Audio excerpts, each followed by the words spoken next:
Boa noite, candidato. Deve um prazer recebê-lo aqui na nossa sabatina. Vamos falar de educação, porque você está falando de um governo transformador.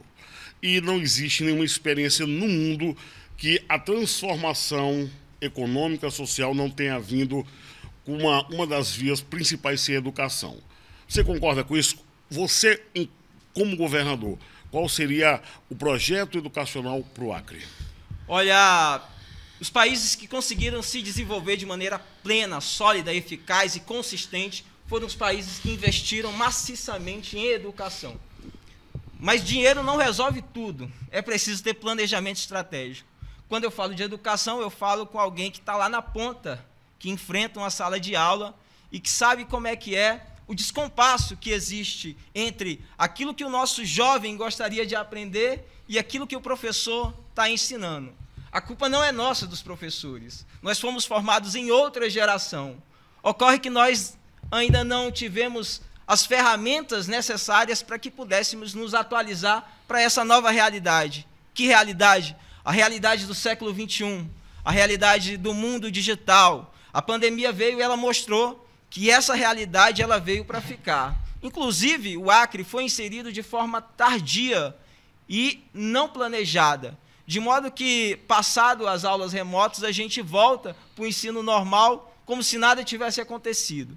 Ainda existem problemas estruturais que precisam ser resolvidos, como, por exemplo, o acesso à internet. Eu, como professor, eu continuei lecionando, dando minhas aulas de maneira remota, mas eu percebi que houve um número significativo de evasão escolar. E os dados mostram isso. Os dados mostram que houve uma evasão de aumento de aproximadamente 20%. Como a gente vai conseguir reter? Por meio de aplicativos, por meio de uma plataforma, por meio de uma nova metodologia de ensino em que o aluno seja o protagonista e o professor assuma um papel de mediador, de orientador, e a gente precisa também metrificar os resultados dos nossos estudantes para ver se eles estão realmente aprendendo. Então, é inserir tecnologia. O que a gente apresenta a você é a Escola 2.0, que vai muito mais além do que só o acesso à internet. Obrigado, candidato. Continuando a primeira rodada com o tema saúde e educação. Quem faz a pergunta é o Luiz Carlos Moreira Jorge. Candidato, boa noite, seja bem-vindo. Velhas eleições, velhas promessas para a saúde. Todo candidato que entra promete fazer uma revolução na saúde e a saúde está aí. Ineficiente, né? Decadente. O que o senhor faria diferente para mudar esse quadro se ganhar o governo?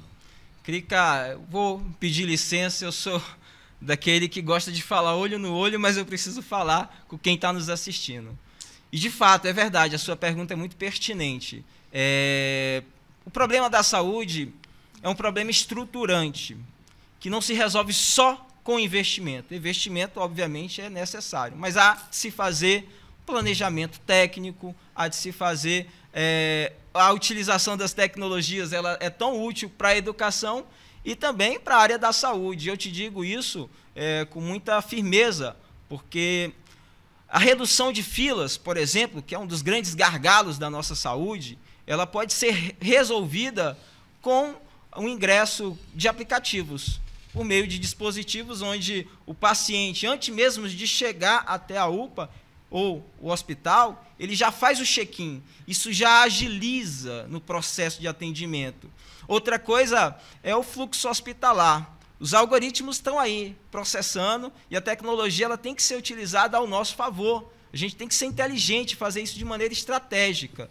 O fluxo hospitalar permite que não haja mais esse descompasso entre as informações. Ocorrem vezes em que o leito está desocupado, mas essa informação não chega na ponta. E aí eles acreditam, entende-se que o leito está ocupado. Isso prejudica, essa falta de comunicação atrapalha muito a gestão pública. Então não é só uma questão de infraestrutura, de construir prédios, de capacitar os nossos médicos, contratar especialistas e ter uma remuneração melhor. Porque isso aí todo mundo promete. A gente precisa ir na raiz do problema. A raiz do problema está nas doenças infecciosas que estão congestionando as UPAs, e a gente precisa resolver isso com novas práticas de esporte, uma nova alimentação e também a questão do saneamento básico.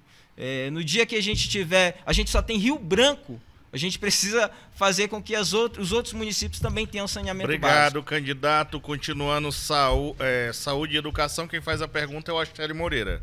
Boa noite, candidato David Hall. Boa noite. É uma honra de ser amigo.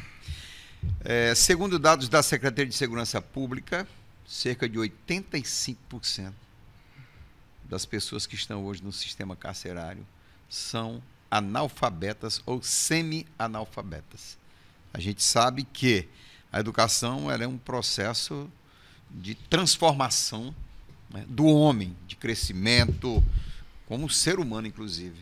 O que é que o senhor tem a apresentar, né, sendo eleito governador, para este público, estas pessoas que hoje estão aí, né, vivendo nessa situação que é uma verdadeira tragédia para os jovens do Brasil e do Acre, naturalmente? Astério, eu sou daqueles que acredita que bandido bom não é bandido morto, é bandido recuperado, né? O nosso sistema carcerário está pecando, está fracassando, e basta ver os índices de reincidências. De modo que, da lógica como ele opera hoje, ele está se mostrando completamente ineficiente. A gente precisa resgatar alguns programas que, inclusive, deram certo em gestões anteriores, da própria Frente Popular, onde os apenados eles fabricavam bolas. A gente precisa levar a educação profissional para que eles concluam o ensino médio, o ensino fundamental. Eles precisam também das mesmas políticas públicas que nós temos. Quem vive em liberdade tem. De modo que a gente precisa chegar lá, além da qualificação da educação, nós também temos que levar também tratamento psicológico, né? A gente também precisa oferecer condições dignas para que eles tenham um ambiente saudável e, de fato, que a ressocialização aconteça. E a gente prevê também uma parceria, eu sou um entusiasta das parcerias público-privada, para que alguns setores, né, do setor, algumas empresas privadas possam absorver essa mão de obra, porque existe um preconceito muito grande com quem é apenado, de modo que essas pessoas não conseguem emprego, renda, e acabam voltando para o mundo do crime. Então, trabalhar a educação, levar atendimento psicológico, e também, após eles saírem, né, também ter uma espécie de acompanhamento e políticas públicas para que eles sejam inseridos no mercado de trabalho.